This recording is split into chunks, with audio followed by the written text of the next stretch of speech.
Are you willing to allow someone to approach you that's dressed fairly well, look good, smell good, than you are to allow a person that's homeless and don't have anything? In James chapter 2, it says, "My brothers, show no partiality as you hold the faith in our Lord Jesus Christ, the Lord of glory.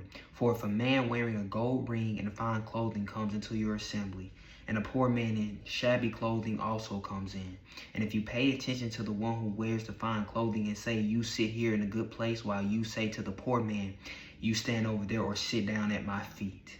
This goes to show you that we as people are so quick to judge people based on their outward appearance. We are so quick to run to what looks good to the naked eye, but it's really bad for the heart. That homeless person might have that blessing that you've been looking for. And you may be wondering, what can a homeless person offer me? You know what's more valuable than money? You know what's more valuable than materialistic things? Wisdom.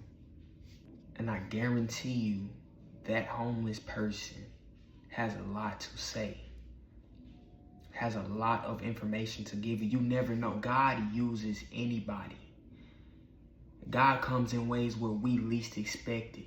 And we don't always, and truth be told, we don't need materialistic. We don't always need materialistic things. Sometimes we need to hear a word. Sometimes we need guidance. Sometimes we need encouragement. Sometimes we need somebody that can relate to us. Sometimes we need somebody that has been through some things in order to help us to get through the thing that we're going through. And a lot of times people that have money, they allow that money to cause them to think that they don't even need God. But that homeless person, that person that's struggling, don't have money.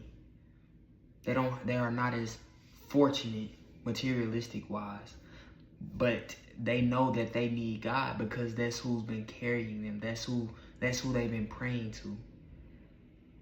That's why they're still living and still alive today, because they know that even without them being as fortunate as other people materialistic wise, they are still here.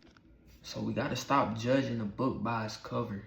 A lot of times we judge a book by its cover and think that just because the cover don't look good, this book has no value. Just because this person don't look like they have anything going for their life, that doesn't mean they don't have any value. And this message is not just for those who don't have a relationship with God. No, this is for the people who do have a relationship with God. Because sometimes we overlook those things and think that they are not a big deal.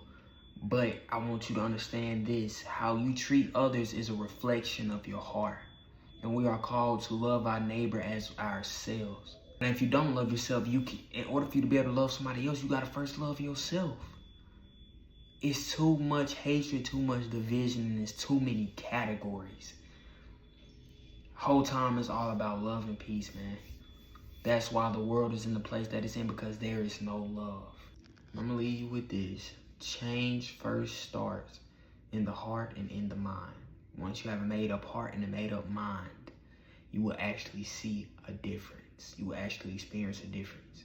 Let's be better. Let's grow. God bless you. Have a blessed day.